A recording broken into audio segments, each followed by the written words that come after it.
This is my 10th time trying to make this. I'm supposed to be a book talker, but you guys got me talking about history. I blame you.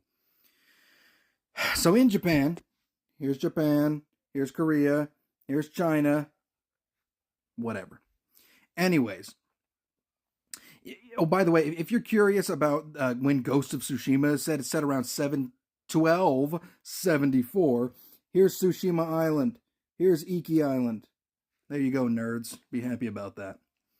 Japan has this very strange culture around this time where the shogun, basically the general of the military, is in charge of Japan, and the emperor's just kind of chilling with his concubines, like, whatever, just leave me alone. And the shogun's like, okay, that's fine. And during this time, the samurai are basically able to kill any peasant that they want. Now, it's not a free ticket to kill whatever peasant they want, but if they were dishonored majorly in some way or were attacked, they can kill a peasant and they're fine. They're not going to get in trouble. But because of that, a lot of these peasants were terrified of samurai. I mean, they were actually terrified of samurai. And so around the mid-1500s, a few things happened. First of all, if you've seen Kurosawa's Seven Samurai, it's set around the mid-1500s. And that's why the villagers are so scared of these samurai, because they're crazy, right? They're like, you're not going to get samurai here to protect us from these bandits. We might as well let the bandits take over. Are you crazy?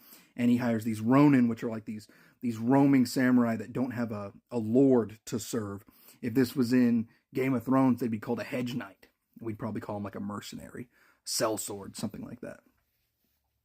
But anyways, yeah, around the mid-1500s, the Portuguese, because remember the Spanish are taking over all the Americas at this point, and boats have gotten really good. So the Portuguese kind of stumble upon Japan, and they're followed shortly by the Dutch. And around, there's this warring states period happening where all these different samurai clans are fighting to take over the shogunate, to become the next shogun. That is when the TV show Shogun is set. Now, the characters' names are different because it's based on a book, but it's set during this time. And around 1600, 1608, I think, the Tokugawa clan takes over. They move the capital of Japan from Kyoto over here to Edo, which eventually becomes Tokyo. And the Tokugawans are like, bro, we're shutting off Japan to the rest of the world. Nobody's coming in. Nobody's getting out. Don't bother us. Leave us alone. And so they kick all these Christians out, all these Dutch Christian people that were around this area. They basically kick them out and they let them stay in this one little area up here. This is where Hiroshima and Nagasaki were at as well. Down here in Kyushu. That's Kyushu, the big one there. So they kick the Dutch down to that area. That's when the movie Silence is set, around the mid-1600s. But Japan is closed for like 250 years. And during this time, it's like, well, what are the samurai going to do now? There's no one left to fight. So what are we going to do? Well, they're basically going to take on an administrative role. Well, now that they're not really needed anymore and they're just doing paperwork all the time, they have to make sure that they hold on to that culture. Right, so now we get this rise of Bushido culture where it's like, what were the best of the best samurai doing back in the day? We're going to do that. And so it's like, oh, they were great with the poetry and art and calligraphy, and they knew how to hold their teacup in the right way, and they're honorable and strong, and blah, blah, blah, blah. Right? So the Bushido culture really spreads all over the place, but the samurai also slowly start kind of disappearing during this time as well. They're still left over, but this Bushido culture kind of spreads all throughout Japan during this time. And sometime around the it was 1845, you start to hear Fetty Wap blasting on a JBL speaker and a bald eagle screeches, and what's that? Knock, knock, it's America. America shows up to Tokyo, and they're like, hey, you're going to open up Japan, and you're going to trade with the world, or we're going to blow you up because we have a big boat, a lot of big boats, and a lot of big guns, and a lot of cool stuff. So do it, or we're going to blow you up. And Japan's like, okay, fine. They open up, and kind of the chaos of this transitionary period allows the emperor to seize power in a small civil war, and the emperor is now in charge again, and the Tokugawa shogun, it's done. The shogun's over. And so now with the emperor in charge, Emperor Meiji, he's looking around, and he said, whoa, the Europeans own everything. They've colonized everything. The only way to survive in this world, in their mind, is you're either you're either a predator or you're prey, and Japan doesn't intend to become prey. So Emperor Meiji orders this massive, like, we gotta modernize, and we gotta modernize right now, or we're gonna get swallowed up by all these colonials that are taking over everything. And so they do. They start modernizing fast, really fast, insanely fast. And part of that modernization, we enter into a situation where there's no room for samurai, the samurai class in this modern world. And so they're trying to take out the samurai so they can modernize. And if you've ever seen The Last Samurai, that's when this is said. Of course, they had guns. It wasn't like in the movie. They were mostly just trying to hold on to their power within Japan itself. But I want you to picture during this time when all this modern technology is starting to pop up over Japan, you go from having paper armor to all sorts of modern stuff. Imagine you're a little Japanese peasant, and your job is to go chop down trees with your family, and you turn those trees into charcoal, and you go to town and you sell the charcoal, and every time you go to town, there's something new.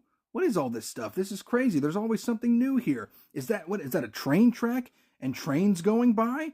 What is happening here? This is when Demon Slayer is set. Now, we get into about 1904. 1904. And the whole time that this is happening, Japan is like hammering, boom, boom, boom, boom, boom, and they're looking over their shoulder. As Japan is working on modernizing, they're kind of looking over their shoulder constantly, and there's these wolves that are surrounding them. And the wolves are smiling at them and saying, hey, don't worry, we're not going to eat you. And then they'll eat a sheep. And Japan's like, oh, crap, we got to hurry up. We got to modernize, like, right now. And then around 1904, something happens. Russia starts pushing down into the Korean Peninsula. And Japan says, okay, this is it. Right? We got to fight back. We got to fight back now. And these Russians that they're fighting also happen to be one of the most powerful empires in the world at this point. And so Japan, who 60 years ago was wearing paper armor, is now going to war with one of the most powerful empires in the world. And they beat the brakes off them. They beat the crap out of the Russian Empire. They sink their navy into the sea. I mean, it's over. They kick them out of everything. And so through a series of treaties, Japan ends up owning the Korean Peninsula and occupying unofficially part of Manchuria up here. And so, because of that, World War I happens. Not because of that World War I happens, but after World War I is over, the world kind of recognizes Japan as like a big player in this game. And so they say, okay, Japan, you can have a seat at the table. And during the Treaty of Versailles and the League of Nations, they basically give Japan a bunch of stuff. You might see this little spit of land over here sticking out. That was Germany's. They give it to Japan. They give Japan a few other things, a few little islands and stuff like that. They basically give Japan everything that Germany once owned in the Eastern Pacific. So Japan's like, heck yeah, this is great. This taking over stuff is great. And it's because we're so awesome. It's because of Bushido culture. It's because Japan are just better. We're just built different. We're built different, baby. And of course, now we're starting to get into like World War II territory. And I don't have time to talk about that. But World War II for Japan started about 10 years earlier than World War II started for Germany. It started around 1929, and it involved the Manchuria up here. That's a whole thing, man. That's a whole thing. It's crazy. I don't want to talk about it. I'm supposed to be making book videos. I'm supposed to be a book talker.